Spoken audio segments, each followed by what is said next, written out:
The wind howled through the pine trees like angry spirits as Thomas Mitchell pulled his wool coat tighter around his shoulders. Snow fell in thick, heavy flakes that stuck to his beard and clouded his vision. He had been checking his rabbit traps along the forest edge when the storm hit harder than expected. His small cabin sat another mile through the woods, and darkness was falling fast. Thomas was a man who valued his solitude. At 52, he had chosen this remote life in the Montana wilderness after losing his wife to illness 3 years earlier. The nearest town was 15 miles away, and he preferred it that way. People brought complications, and complications brought pain.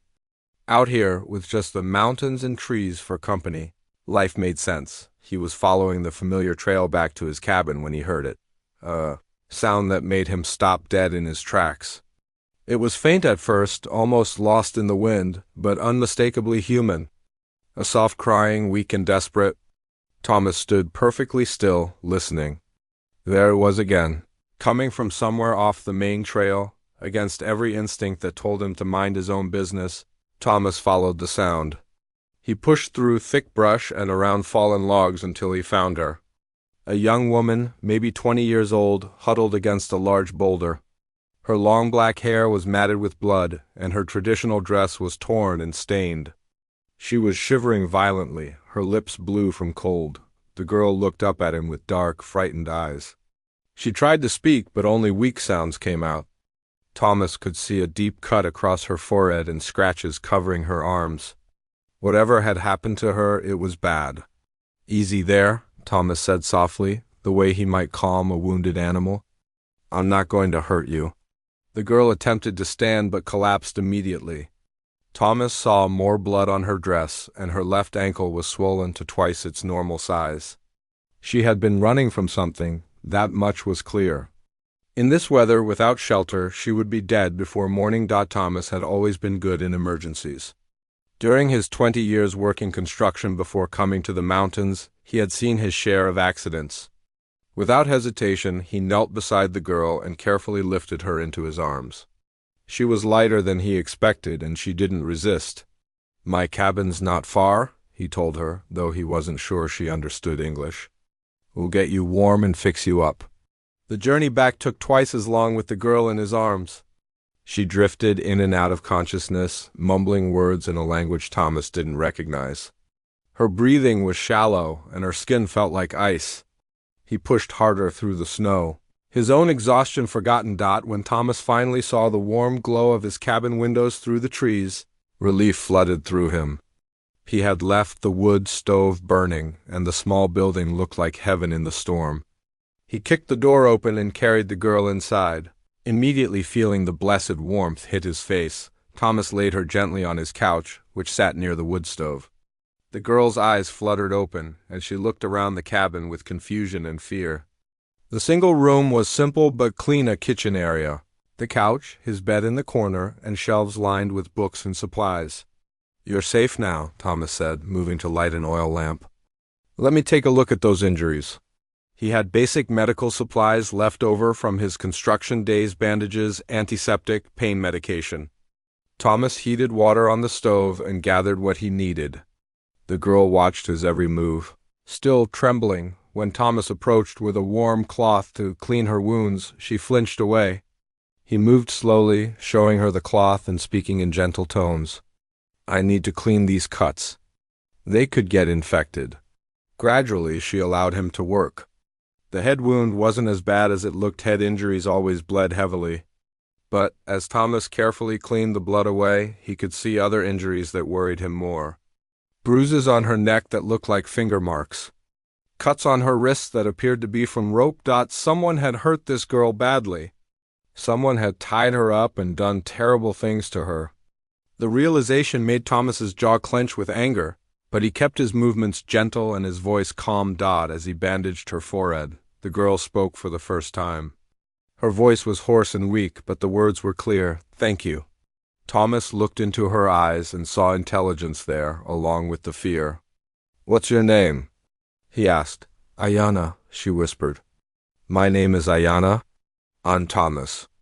"You're hurt pretty bad, Ayana. What happened to you?" She closed her eyes and tears leaked from the corners. Bad men, she said quietly. They came to our village.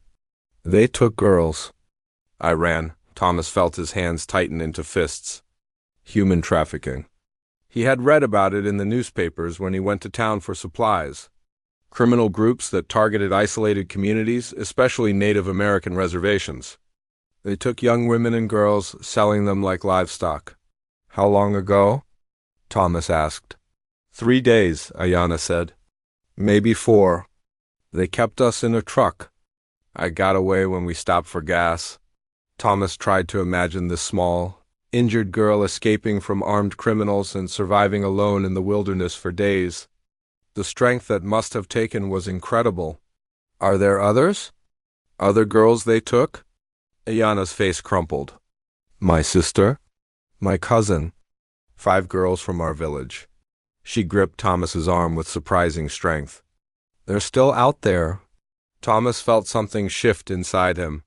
For 3 years he had hidden in these mountains, avoiding the world and its problems. But here was a problem that had found him. A girl who needed help, and other girls who were still in danger. We need to call the police, Thomas said. I don't have a phone, but in the morning, no. Ayana's voice was sharp with panic. Police don't care about our people. They take reports and do nothing. These men, they have money, they have connections. Thomas knew she was probably right. Crimes against Native Americans often went unpunished, especially in remote areas. The system that was supposed to protect people like Ayana had failed her completely. Then what do you want to do? He asked. Ayana looked toward the window, where snow continued to fall in the darkness. My people will look for me. When the storm clears, they will send search parties. How will they know where to find you? For the first time, something like hope appeared in Ayana's eyes. They will find me. My grandfather taught me the old ways. I left signs, marks they will understand. Thomas had heard stories about Native American tracking skills, but he had always assumed they were exaggerated. Looking at this girl who had survived days in the wilderness despite terrible injuries, he was beginning to think there was more truth to those stories than he had realized. All right, Thomas said. We'll wait for your people. But first you need rest and food. He prepared a simple meal of soup and bread, feeding Ayana small spoonfuls when her hands shook too much to hold the bowl. She ate like she hadn't seen food in days, which she probably hadn't done as the night wore on. Thomas made a bed for himself on the floor and gave Ayana his bed. She protested weakly, but he insisted. Before settling down, he checked her injuries again and gave her some pain medication. Thomas? Ayana's voice came softly from the darkness. Yes? Why did you help me? Most white people, they would have kept walking.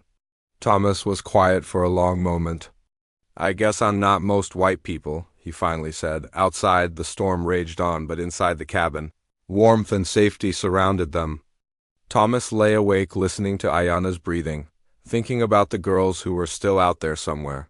For the first time in 3 years, he felt like his life might have purpose again. When morning came, everything would change. But for now, in this moment, a girl who had been running for her life was finally safe. Sometimes Thomas thought as sleep finally took him, that was enough to start with. Thomas woke to complete silence. The howling wind had stopped, and pale morning light filtered through his cabin windows. He sat up carefully, his back aching from sleeping on the wooden floor. Ayana was still asleep in his bed, her breathing steady and peaceful for the first time since he had found her, moving quietly. Thomas built up the fire and put coffee on to brew. The storm had dumped nearly 2 feet of fresh snow during the night, transforming the forest into a pristine white wilderness. He stepped outside briefly to check the weather, and immediately noticed something that made his blood run cold. Tracks in the snow. Fresh ones, multiple sets of boot prints circled his cabin, coming close to the windows before moving back into the tree line. Someone had been watching them during the night. Thomas felt his heart rate spike as he followed the tracks with his eyes. Whoever had made them was gone now, but the message was clear: they had been found. Thomas hurried back inside and gently shook Ayana awake. Her eyes snapped open immediately, alert and frightened. What is it? She whispered, reading his expression. Someone was here last night. They left tracks around the cabin. Ayana sat up quickly, wincing as her injuries protested. She moved to the window and carefully peered out through the curtains. After a moment, she relaxed slightly. Those aren't the men who took us, she said with certainty. The tracks are different. These are my people. Thomas looked at her skeptically. How can you tell? Ayana pointed to subtle details in the footprints that Thomas had missed entirely. The spacing between steps, the depth of the heel marks, the pattern of wear on the solace. My grandfather taught me to read tracks like others read books. These were made by tribal police, probably my cousin Jake and 2 others. She was quiet for a moment, studying the tracks more carefully. They're being cautious. They don't know who lives here or whether it's safe to approach. Thomas handed her a cup of coffee, which she accepted gratefully. So what do we do? We wait, Ayana said. They'll come back when they're ready. My people don't rush into unknown situations. As if summoned by her words, a figure emerged from the tree line. A tall Native American man in winter camouflage moved slowly toward the cabin, his hands visible and empty. He stopped about 30 yards away and called out, Ayana! If you're in there, we've come to take you home. Ayana's face lit up with joy and relief. She tried to stand, but her injured ankle couldn't support her weight. Thomas helped her to the door. Jake! She called back. I'm here. I'm safe. The man named Jake approached the cabin more quickly now, and 2 other figures emerged from the forest behind him. Thomas opened the door as they reached the porch. Jake was in his 30s, with weathered features and intelligent dark eyes. He wore the uniform of tribal police, and Thomas could see the careful way he assessed the situation before stepping inside. The other 2 men were older, one wearing traditional clothing and the other dressed like a hunter. Ayana, Jake said softly, embracing her carefully. We've been searching for 3 days. When the storm hit, we thought... He didn't finish the sentence. I'm okay, Ayana said, though her voice trembled with emotion. This man saved my life. His name is Thomas. Jake turned to study Thomas with penetrating eyes. You're the hermit who lives up here. We've heard stories about you in town. Thomas felt uncomfortable under the scrutiny, but met Jake's gaze steadily. Stories usually get exaggerated. I just helped a girl who needed it. The older man in traditional clothing stepped forward. Despite his age, he carried himself with obvious authority. I am Joseph Running Bear, Ayana's grandfather. We owe you a debt that cannot be repaid. You don't owe me anything, Thomas said. Anyone would have done the same. Joseph's weathered face creased into a sad smile. No, Thomas Mitchell. Not anyone. We know this from painful experience. Jake's expression had grown grim. Tell us about the men who took you, Ayana. Everything you remember. Ayana recounted her story in detail while the men listened intently. She described the truck, the weapons the men carried, and most importantly, what she had overheard about their destination. They were taking us to a place called the Red Lodge, she said.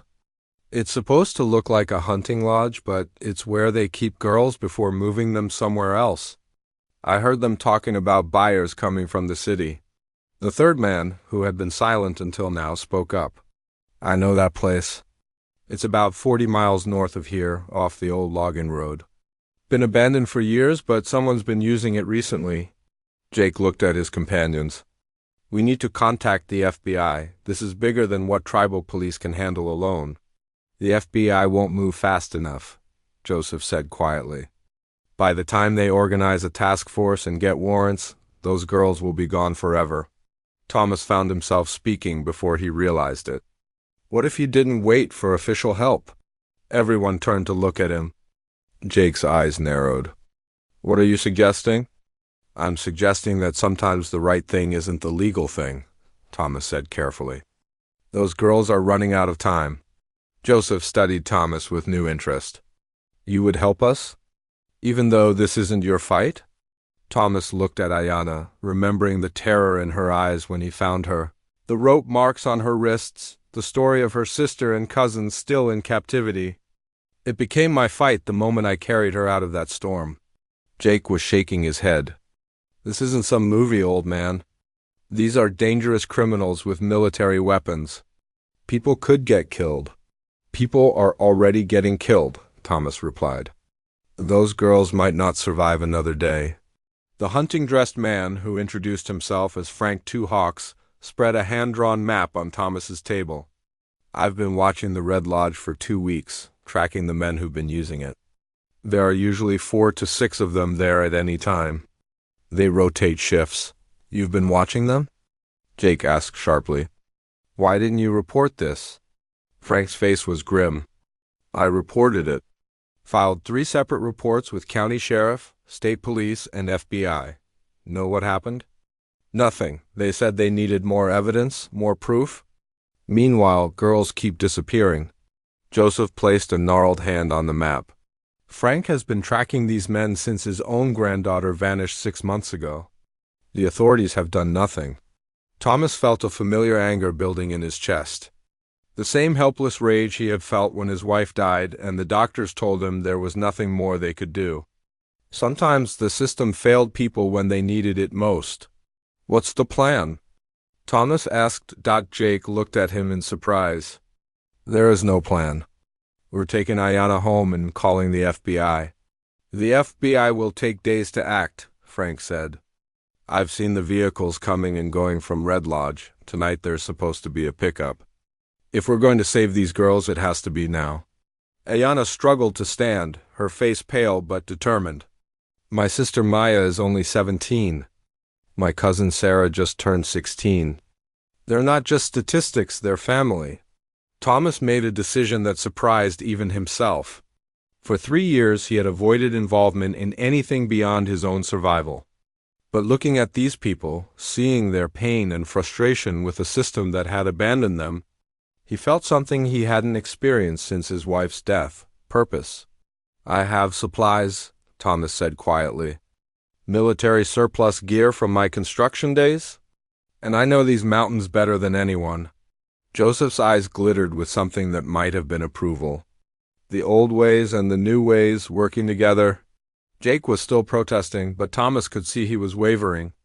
The weight of responsibility for the missing girls was crushing him.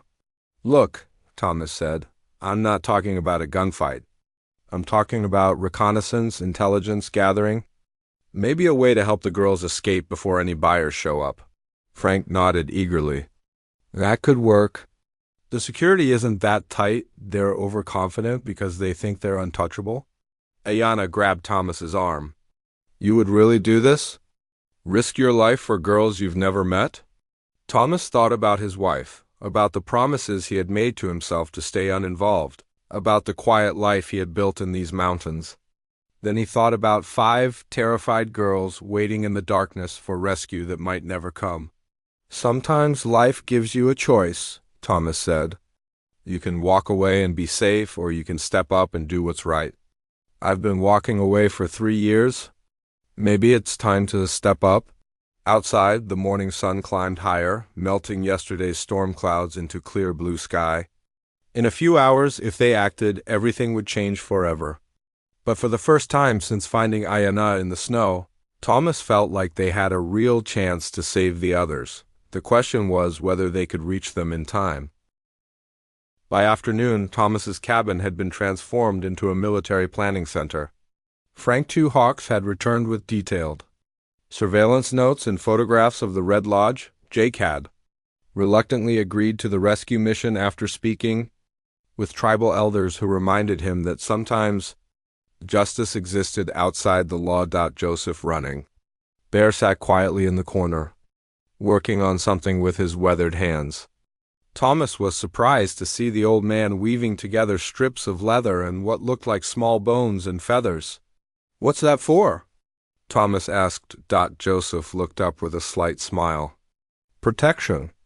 The old ways still have power, even in modern times. Thomas wasn't sure what to think about that, but he had learned to respect things he didn't understand. He focused on checking his gear winter camouflage clothing, night vision goggles from his construction security days, rope, first aid supplies, and emergency flares. Frank spread his surveillance photos across the table. The lodge sits in a clearing surrounded by dense forest. There's only one road in, but multiple hiking trails. I've counted 6 men total, but they work in shifts. During the day, usually 2 or 3 are awake while others sleep. What about weapons? Jake asked. Handguns for sure, at least one rifle. But they're not expecting trouble. They think they're completely isolated. Ayana, despite her injuries, insisted on helping with the planning. I know the inside layout. They kept us in the basement. There are 2 rooms down there, each with steel doors. The basement entrance is at the back of the building. Thomas studied the photos carefully. The Red Lodge looked exactly like what it claimed to be, an old hunting lodge with log walls, a stone chimney, and a wraparound porch. Perfect camouflage for illegal activities. Here's what I think, Thomas said, pointing to the aerial photo Frank had somehow obtained. We approach from the north through the tree line. Frank and Jake created distraction at the front of the building while I circle around to the basement entrance. I'm coming with you, Jake said immediately. No, you're needed up front. This works better with each team focused on their job. Joseph stood up, holding the leather creation he had been working on. It looked like some kind of amulet or charm. Thomas will not go alone. Everyone looked at the elderly man in surprise. Grandfather, Jake protested. You can't. I have been walking these mountains for 70 years, Joseph said calmly. I was hunting in these woods before any of you were born. I will go with Thomas. Thomas started to object, but something in the old man's eyes stopped him. There was a strength there, a confidence that came from decades of experience in the wilderness. All right, Thomas said, but we do this quiet and careful. No heroes, no unnecessary risks. Frank checked his watch. The shift change happens at 6 o'clock. That's our best window. They'll be distracted and disorganized for a few minutes. They spent the next hour going over every detail of the plan.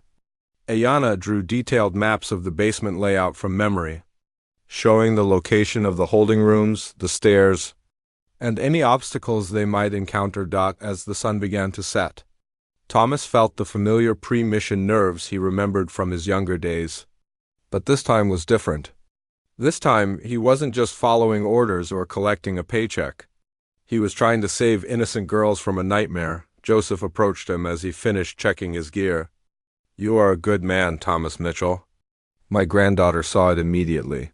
I'm just a guy who happened to be in the right place, Thomas said. Joseph shook his head. No coincidences. The spirits guided Ayana to your cabin for a reason. Thomas didn't know what to say to that, so he simply nodded. Joseph handed him the leather amulet he had been working on. For protection, the old man said. My grandmother made these for warriors going into battle. Thomas took the charm, feeling the smooth leather and carved bone under his fingers. Thank you. The team left the cabin just as full darkness fell. They hiked in single file through the forest, with Frank leading and Joseph bringing up the rear despite his age. The old man moved through the woods like a ghost, making no sound at all. It took them 2 hours to reach the ridge overlooking the Red Lodge. From their position, they could see warm light glowing from the windows and 2 vehicles parked outside. Smoke rose from the chimney and shadows moved behind the curtains. Frank used binoculars to study the building. I count 3 men visible, 2 in the main room, 1 on the porch smoking. Thomas felt his heart rate increase. Somewhere in that building, 5 terrified girls were waiting for rescue that they probably didn't believe would ever come. Remember the plan, Jake whispered. Frank and I create noise at the front. You and Joseph have exactly 10 minutes to get the girls out before we extract. Thomas nodded, checking his watch. Give us 20 minutes to get into position.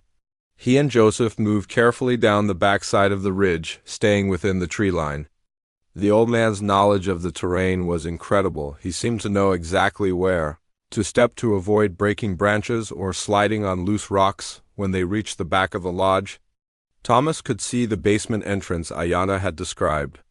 A set of concrete steps led down to a heavy wooden door. Light leaked out around the edges, and Thomas could hear faint sounds from inside. Joseph touched his arm and pointed to his ear. Thomas listened carefully and heard what the old man had detected: the sound of crying. Quiet, desperate sobbing that made his jaw clench with anger. They waited in position as planned. At exactly 6 o'clock, Frank and Jake began their distraction. It started as the sound of breaking glass from the front of the building, followed by shouting voices. "What the hell was that? Go check it out." "Probably just some drunk hunter. I'll handle it." Thomas heard heavy footsteps moving around inside the lodge as the men responded to the disturbance. This was their chance. He and Joseph crept down the concrete steps to the basement door. Thomas tried the handle and found it locked, but the door was old wood with simple hardware. He used his knife to work on the lock mechanism while Joseph kept watch. The lock clicked open just as they heard more shouting from the front of the building. Thomas slowly pushed the door open and peered inside. The basement was exactly as Ayanna had described. A narrow hallway with 2 heavy doors on the left side. Thomas could hear voices behind both doors, frightened female voices, speaking in what sounded like the same language Ayanna had used. The first door had a simple deadbolt. Thomas slid it open and found 3 girls huddled together on mattresses on the floor. They looked up at him with terror until he raised his hands peacefully. "Ayanna sent us," he whispered. "We're here to take you home." Recognition and hope flooded their faces. One of them, who couldn't have been older than 16, started crying with relief. "Maya," she whispered. "She's safe. She's with your grandfather. Come on, we need to move." The second room held 2 more girls, both in worse condition. They had clearly been there longer and had suffered more abuse. Thomas helped them stand while Joseph positioned himself as a lookout, getting 5 traumatized girls up. The basement stairs quietly was nearly impossible. They were weak from poor food and treatment, and several had injuries that made movement painful. Thomas and Joseph practically carried 2 of them. They had just reached the tree line when everything went wrong. The distraction at the front of the lodge had worked too well. One of the men had gone to check the perimeter and discovered the open basement door. Suddenly, searchlights blazed to life, sweeping the forest behind the building. "They're gone?" "The girls are gone." Gunshots erupted from the lodge. Thomas heard Jake's voice shouting instructions to Frank, but he couldn't make out the words over the chaos. "Move!" Thomas whispered urgently to the girls. "Stay low and follow Joseph." The old man led them deeper into the forest with the sure-footed confidence of someone who knew every tree and rock. Behind them, more men poured out of the lodge with flashlights and weapons. Thomas brought up the rear, making sure none of the girls fell behind. One of them, Sarah, was having trouble keeping up due to an injured leg. Thomas lifted her onto his back and kept moving. They climbed steadily uphill, putting distance between themselves and their pursuers. The men from the lodge were making too much noise, crashing through the underbrush and shouting at each other. They clearly weren't experienced in forest tracking. After what felt like hours but was probably only 30 minutes, Joseph led them to a small clearing where Frank and Jake were waiting. Both men looked shaken but uninjured. "Everyone okay?" Jake asked breathlessly. Thomas did a quick head count. 5 girls, all present and moving under their own power. "We're good, but they'll keep searching." Frank pointed north through the trees. "There's an old logging road 2 miles that way. I've got vehicles waiting." They pushed on through the darkness. The girls were exhausted and frightened, but they kept moving with the determination of people who knew their lives depended on it. Joseph continued to guide them through terrain that seemed impossible to navigate in the dark. When they finally reached the logging road, Thomas saw 3 pickup trucks waiting with engines running. Several more tribal police officers were there, along with what looked like family members.